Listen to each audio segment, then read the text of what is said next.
The last part of our sacred path of Horus journey took us to the Sinai, to Mount Moses, which is Mount Sinai. Now, more recently, archaeologists, a lot of them are saying that it's not the mountain that is famed in the Bible that Moses climbed and came back with the tablets, etc. And they point to another mountain they think is far more interesting and more plausible for that. Well, actually, Thoth does not agree with that. He states that Mount Moses is Mount Sinai, is the mountain where all of these things took place.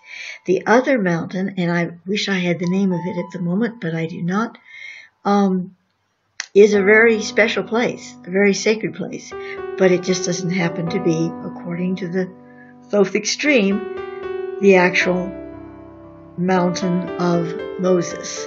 And Mount Moses is. So, in any case, we did go there as the last place to, well, conclude the path of Horus. And according to the Thoth extreming, it has a lot of history, not just with Moses. It was at Mount Moses that the Blue Star luminaries came to Earth that we are calling Osiris, Isis, and there were some others, original ones, that came down to Earth from the Blue Star Rigel at that point on Earth. I imagine it didn't look exactly like it does now because that was a very long time ago. But in any case, that is where they touched the planet. And they began the whole company of luminaries for that region and for Egypt, and all of that came out of that landing, so to speak, of the starcraft, the Merkaba, that brought these beings to Earth.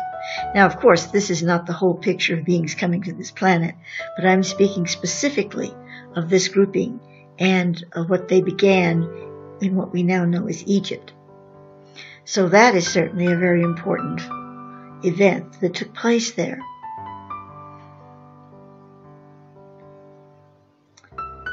It is also the place where the Master Menon had, I think he still does, his chambers inside Mount Moses. And Menon is a very mysterious character. He's part Syrian, the Syrian ones that have the lion heads, the feline features. And but he was a mixture. So he looked mostly human, but he had a little bit of a cat-like look about his face. And so he generally wore a mask, a gold mask, when he was working with initiations, and those rare occasions when he did bring in people for high initiations into various mysteries. I don't know a lot about him, so I have to be kind of vague here. But Thoth has spoken about him many, many times, but never in great detail. I even did a sort of an image of him with using posers to get the idea of what he looked like. But wearing the mask, though. So I don't know a lot about him, but he is a key figure in the whole mystery aspect of Egypt, and connecting to Moses, to some of the major kings, to Akhenaten, all of these, they're all connected through Menon in his mystery school, I guess you could call it, which I believe still has some kind of a presence within Mount Moses. Then there's also the Temple of Senna. It's actually a temple complex that was positioned at the foot of Mount Moses, and that was not as far back as the landing of Osiris and Isis and their crew, but it was still very far back in time. And the sacred On, the ark, the original true ark, was originally thresholding in Mount Sinai. Not originally, it actually came from Tibet, but it went directly to Sinai, and that's where it stayed for a long time. It left, it came back, it left, it came back. I don't know how many times they moved this thing around, but they moved it around a lot because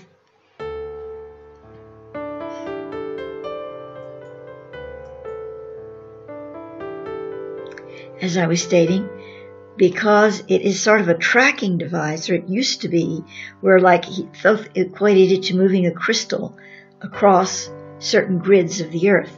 So, and when it went into different thresholding chambers, it had different effects. Sometimes it had to physically be manually moved across the grid lines, and other times it did not. So again, there's a little bit of a mystery there as to why that is. Of course, now, according to Thoth, the sacred On is in its final thresholding chamber here at Creston the Stone in the mountain here at Creston, Colorado. But for a long period of different periods of time, the sacred On was threshold in Mount Moses, Mount Sinai. Now, when the Temple of Senna came along, that was, well, at least when the ark had been moved to various locations, at some point it came back around, so to speak, but it did not go into Mount Moses. It went into this Temple of Senna at the foot of Mount Moses. And that was where the priestesses of the ark worked with it, and I've written quite a bit about that, which you can find on my blogs. You can find a link to it, I'm sure, on Osiris Arising. And I believe it is actually the actual main article that says so much about that would be found in Metatron 777, that particular blog.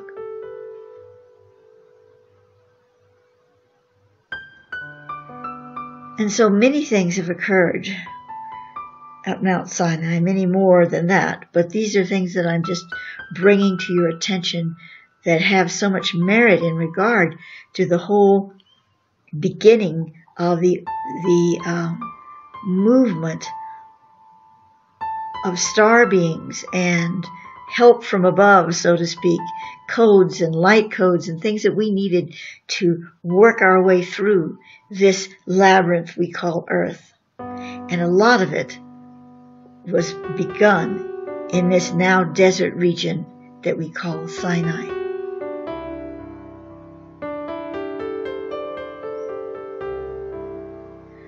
On our Path of Horus journey in 1977 at Mount Sinai,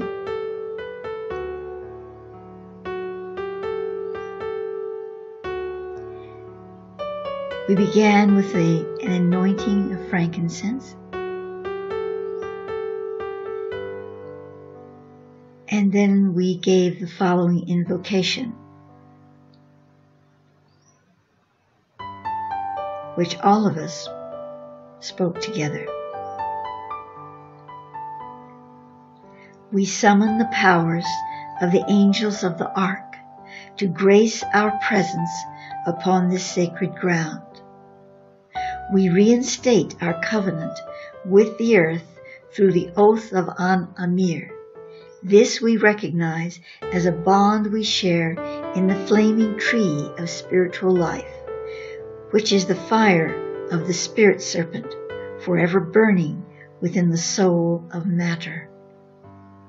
We stand before the altars of Senna, the great temple of the stars, and ask that we may receive the grace and blessing of our forebears, the shining ones, from the worlds of Atum in the eternal heaven.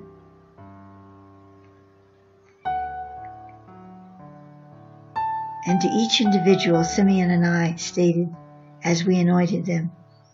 We anoint thee in the name of the ark of God. Thou art counted among the score of the Ancient of Days, and to this number shall ye be restored. Amen.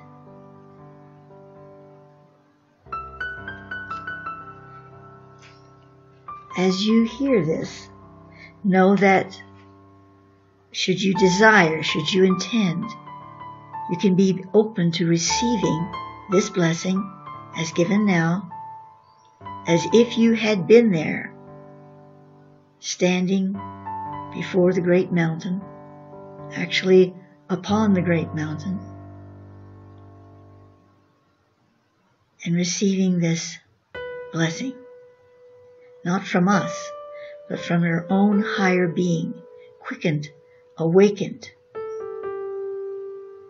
to the sacred act that was performed at Mount Moses and therefore embedded in time at that place. But now that place can be moved into your heart so that you don't need to go there to receive it.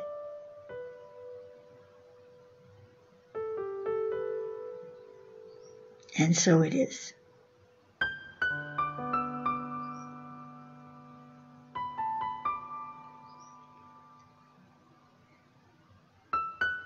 In conclusion, I would like to read to you something that it's very short that I had received a few years ago.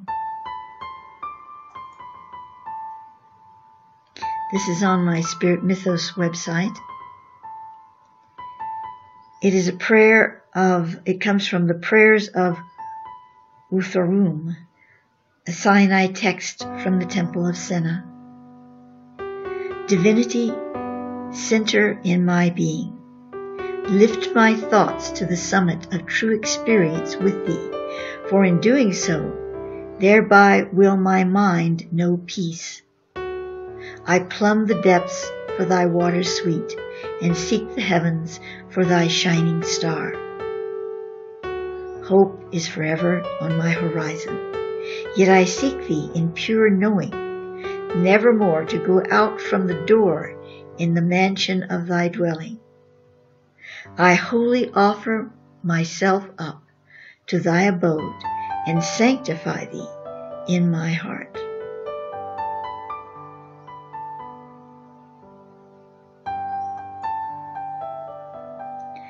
The Sinai is a place of great healing, the entire desert. It wasn't a desert when the beings first arrived from the blue star. It was quite a paradise.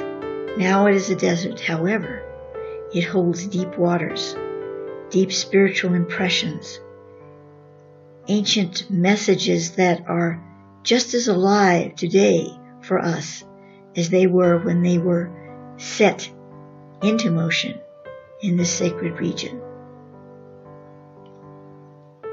It is one of those places with a million portals. Perhaps I exaggerate, but many portals. And those portals all lead you back to the purest essence of your heart. So you may journey there in dream time quite easily because it is set as one of those places. Portals are not only to universes and other star systems and things like that, and other dimensions. There are also portals that bring you back in your own circuit of time through your incarnations, through all of the places you have been in your soul journey. And this mountain, this desert, is one of those places that has that kind of portal activity, among others.